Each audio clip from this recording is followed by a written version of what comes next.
Bendiciones, mis amados hermanos, amigos, familia, qué gusto estar con ustedes en este nuevo día que Dios nos regala. Usted y yo amanecimos vivos, bendito sea nuestro Dios. Creo que tenemos razones suficientes del por qué bendecirlo, papito lindo. Una vez más estamos agradecidos por tu inmenso amor. No nos cansamos de declarar lo que tu palabra dice, que cada mañana tus misericordias son nuevas. Hoy estamos estrenando nueva misericordia. Gracias por darnos el privilegio de tener un lugar donde recostar nuestra cabeza y poder declarar, como dijo el salmista, yo me acosté, yo dormí y yo desperté porque Jehová, aleluya, me sustentaba. Gracias por la palabra que a diario nos das. Gracias por aquellas personas que escuchan estos devocionales donde quiera que se encuentren, sean bendecidos ahora en el nombre de Jesús. Amén. Y amén, gloria al Señor. Le damos la bienvenida a aquellos que ingresaron a los devocionales desde el corazón de Dios. Soy el pastor Fabio Castañeda, donde todos los días pues usted escuchará una palabra que estoy seguro que bendecirá mucho su vida.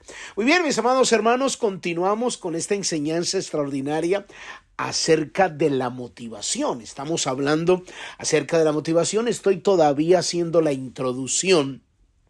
No hemos comenzado a desarrollar cada uno de los puntos. Ayer les conté cómo nació este mensaje, estas enseñanzas, y que la estoy compartiendo con la congregación porque es una palabra muy puntual, porque el evangelio es práctico, es sencillo y al mismo tiempo profundo. Entonces, el poder entender esto nos quita un peso enorme y poder caminar por este compromiso livianos, comprometidos con el reino, pero livianos, entender lo que Dios nos dice a través de la palabra. Bueno, en el día de ayer les estaba diciendo, Dios nos estaba hablando que nosotros, nuestra meta, tenemos una meta bíblicamente, a una altura que llegar, a una meta que alcanzar, y estábamos hablando de dos textos extraordinarios que nos revela la palabra del Señor, y era Efesios capítulo 4, una palabra muy directa, una palabra muy puntual, donde incluso estuvimos leyendo ayer parte de esa palabra. Estuvimos hablando de los 5 ministerios. Y hablamos y les expliqué, no quiero volver a repetir, pero el versículo 13, que es la parte que sigue, estoy leyendo Efesios capítulo 4, versículo 13, dice, hasta que todos lleguemos a la unidad de la fe, del conocimiento del Hijo de Dios, a un varón perfecto a la altura de la plenitud de Cristo. Entonces aquí surge una pregunta, dice, no, pastor, pero es que ¿quién va a llegar a ser como Jesús? Es que mientras estemos en la tierra, yo no creo que exista alguien tan osado, tan loco, tan necio que pueda decir yo ya soy igualito a Jesús. A mí ya no me tienen que corregir nada, yo todo lo hago bien, todo lo hago perfecto, porque yo soy un pastor, porque yo soy un apóstol, porque yo recibo revelación. Yo no creo que exista alguien que tenga esa osadía, y en lo personal lo consideraría necio. La meta es Cristo, llegar a ser como Él. ¿De qué nos habla esto? Esto nos habla de que soltamos cierta carga, porque es que nosotros no tenemos que compararnos con nadie. Aquí se termina, con este solo versículo se terminan las competencias.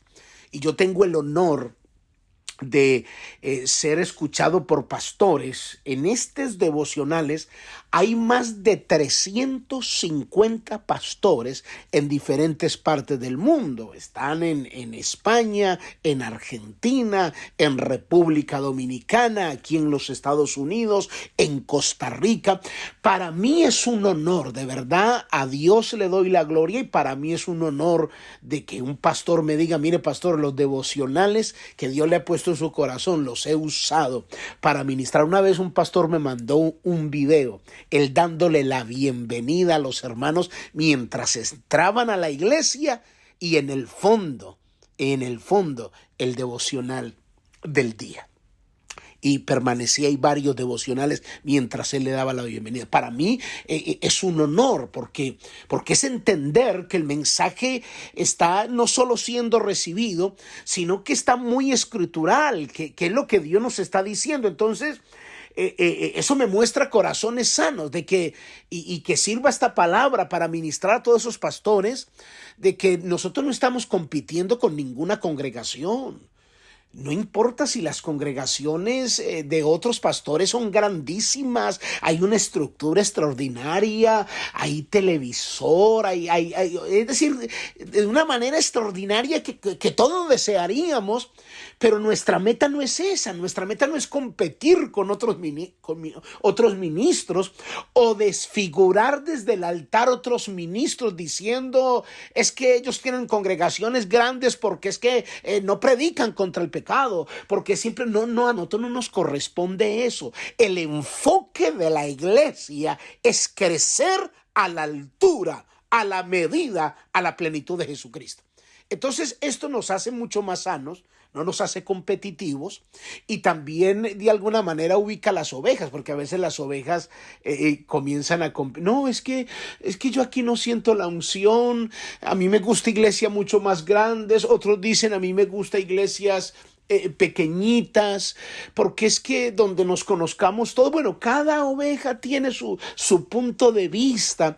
Entonces la gente piensa que son las competencias entre nosotros. No, su meta le tiene que quedar claro.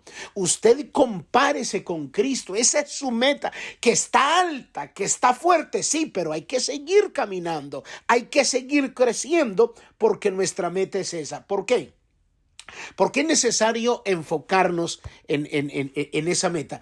Porque la misma palabra dice en el versículo 14 de que somos librados. Cuando usted no se enfoca en el crecimiento espiritual de su propia vida, entonces termina siendo un niño espiritual. Y esto es una catástrofe enorme.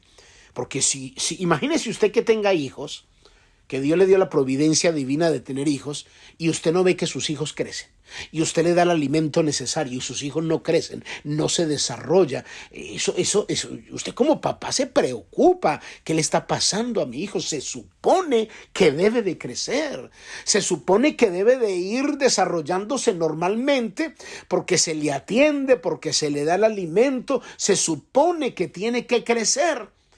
Porque si se queda en esa eterna infancia hay algún retraso. Lleve ese mismo ejemplo al plano espiritual. Puede suceder en la vida de muchos creyentes que le aumentan los años pero no su madurez. Es decir, usted ve a personas que tienen, digámoslo así, 25 años, pero en su mente tiene 10 o tiene 18. Porque piensa de esa manera, porque no ha desarrollado, no ha crecido, porque vive comparándose, porque piensa que la comparación es con otras congregaciones o con otros hermanos o con otros ministros o con otras iglesias. Se le ha olvidado que el texto dice, Dios deja los 5 ministerios para capacitarte a ti, para adiestrarte a ti, para edificarte a ti, pero con la finalidad de que llegues no solo a la unidad de la fe, del conocimiento del Hijo de Dios, hasta que tú logres, dice la Biblia, esa medida de ser como Cristo. Está demasiado alto, pero lo que dice la palabra, ya le voy a mostrar otro texto. Mira lo que dice el versículo 14. ¿Para qué? Para que ya no seamos niños fluctuantes, llevados por doquier de todo viento de doctrina, por estratagema de hombres que para engañar emplean con astucia las artimañas del error, sino que siguiendo la verdad en amor crezcamos en todo en aquel que es la cabeza, esto es Cristo.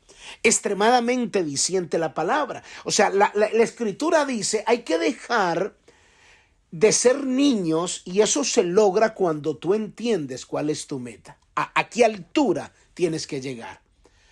Porque los niños son muy fáciles para ser engañados. Y si tú no creces en la vida del reino, entonces el enemigo te va a engañar. Van a haber tantas cosas en el mundo que te va a engañar con una facilidad porque aumentan tus años, pero no tu madurez. ¿Cuántos años tenés en el evangelio? Ya tengo 20 años. Y todavía peleando porque no le guardaron un puesto. Todavía peleando en el parking de la iglesia porque un hermano se le adelantó y le quitó el parking. O porque le dejaron con la mano estirada, o porque escuchó un mensaje que lo confundió. Todavía pegado de esas niñerías, después de 20 años de estar metido en la vida del reino, después de conocer la profundidad del evangelio. O sea, todavía estamos en esas niñerías. Entonces, si la persona no crece, es el candidato perfecto para que el enemigo venga con sus artimañas, con vientos de doctrina de diferentes lugares para confundirlo y para sacarlo. Donde escucha personas que le hacen mejores ofrecimientos y dice, mire, yo le puedo garantizar esto. Entonces comienzan a ofrecerle ciertas cosas pensando que vas a lograr la altura en la cual la puedes lograr a través de los hombres. No, tu meta es ser como Jesús, crecer como Jesús, compararte. Si te quieres comparar con alguien, compárate con Jesús. Y ahí te das cuenta cuánto necesitamos crecer. Ahora, la palabra mismo dice, porque el enemigo tiene astucia, la Biblia usa ese término, astucia, artimañas, que su meta es decir, yo voy a confundir a este cristiano. Aunque esté en la iglesia, pero voy a hacer que siempre se quede como un niño. Se quede como niño. Incluso el apóstol, el autor del libro de los Hebreos, algunos le atribuyen este libro al apóstol Pablo, pero en este mismo libro sucedió eso, precisamente como ese retraso espiritual. Mira lo que dice el libro de Hebreos capítulo 5, versículo 11. Dice, acerca de esto tenemos mucho que decir y difícil de explicar, por cuanto os habéis hecho tardos para oír, porque debiendo ser ya maestros, después de tanto tiempo, tenéis necesidad que se os vuelva a enseñar cuáles son los primeros rudimentos de la palabra de Dios. Y habéis llegado a ser tales que tenéis necesidad de leche y no de alimento sólido. Y todo aquel que participa de la leche es inexperto en la palabra de justicia porque es niño. Pero el alimento sólido es para los que han alcanzado madurez, para los que por el uso tienen los sentidos ejercitados en el discernimiento del bien y del mal. O sea, no puedes estar en esa terna infancia. O sea, se supone que debes de crecer, que debes avanzar, ya debías de ser un maestro después de tanto tiempo. No, pero todavía estás reclamando lechita. Es que me dijo, yo vi que me escribió en el Facebook, yo escuché algo que a mí todavía de alguna manera en esas niñerías, que es que me quitó la colombina, me quitó la paleta, que es que me dijo, no, nosotros no podemos, porque es que se van a poner tiempos demasiado peligrosos y si nosotros no superamos eso, vamos a ser engañados con tanta facilidad como si fuésemos unos niños. Así que la meta está muy alta, pero el diseño divino de Dios es que seamos como Él. Mañana continuamos. Padre, yo te doy gracias por tu palabra. En el nombre de Jesús, amén y amén. Muy bien, mis amados hermanos, amigos, familia. Cuídense mucho. Bendiciones. Bye bye.